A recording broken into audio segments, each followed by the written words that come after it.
ఏం జాతకమేనిది? ప్రేమించిన వాణ్ణి పెళ్లి చేసుకోలేకపోతున్నావు. ఇప్పటికీ పవిత్ర నుంచి వాణ్ణి దూరం చేసి నీ సొంతం చేసుకోలేకపోతున్నావు. దాని బదులు చావచ్చు కదే.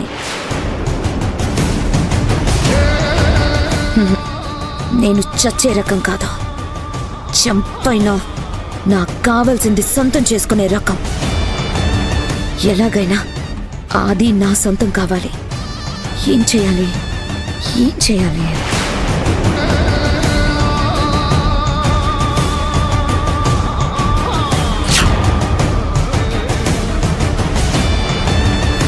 సంజు, లైఫ్లో గెలవాలంటే నువ్వొక ఫార్ములాను అలా చేయాలి. ఏంటి డాడీ అది? మనం ఏదైనా సాధించాలనుకున్నప్పుడు, ఎవరి మీదైనా గెలవాలనుకున్నప్పుడు ఫెయిల్యూర్ ఎదురైతే నిరాశపడకూడదు.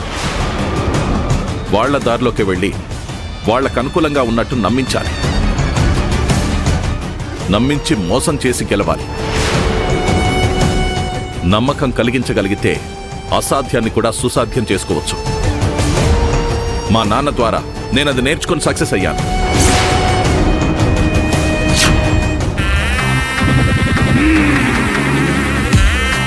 ఎస్, ఇలా ట్రై చేస్తే నేను ఆదిని దక్కించుకోవడం కష్టం కాదు.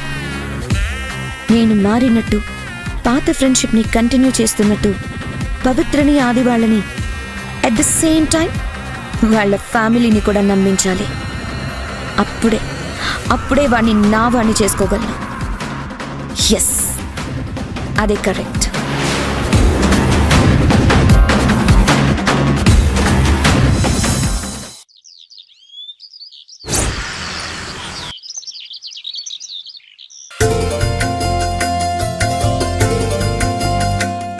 ఆది కూడా వస్తే మాతో కలిసి తినేవాడు కదా. నేను పిలిచాను, వస్తాను అన్నాడు. అదిగో వచ్చాడు. రారా, టిఫిన్ తిను. వద్దులే సీతమ్మా, తర్వాత తింటాను. నేనిప్పుడు తింటే కొంతమంది ఇబ్బంది పడతారు. ఈ ఓవర్ యాక్షనే వద్దనేది. వచ్చి కూర్చొని తిను.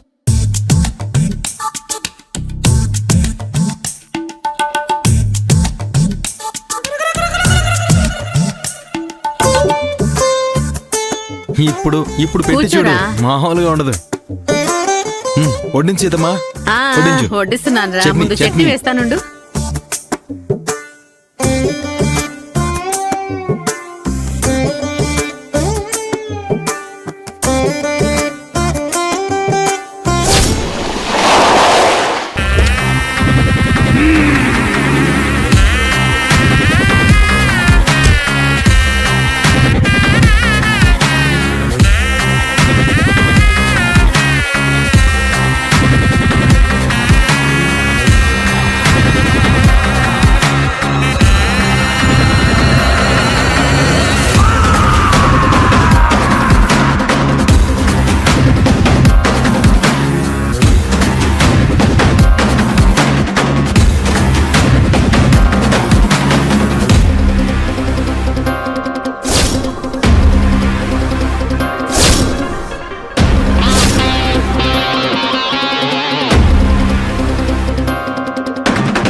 సీతమ్మా, హాయ్ పవి, హాయ్ ఆది.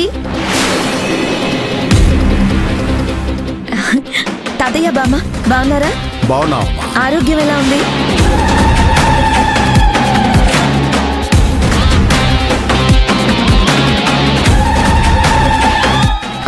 ఏంటి అందరూ అలా చూస్తున్నారు? సీతమ్మ, నీ చేతి వంట తిని చాలా రోజులైంది. నాకు కూడా టిఫిన్ వడ్డించు, నేను కూడా తింటాను. నేను నా ఫ్రెండ్ పక్కనే కూర్చుంటాను.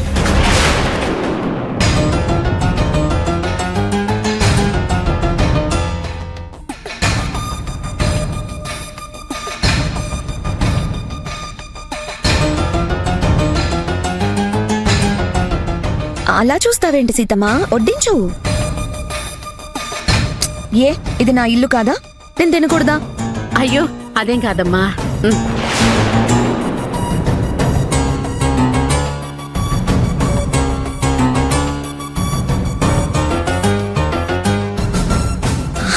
చాలు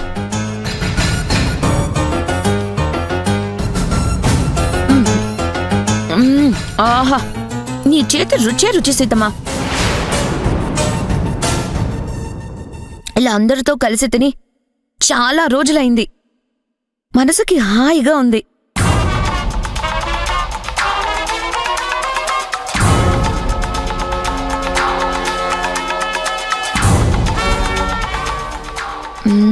చూసింది చాలు, తినండి. రే ఆది తినరా. పవి తిను.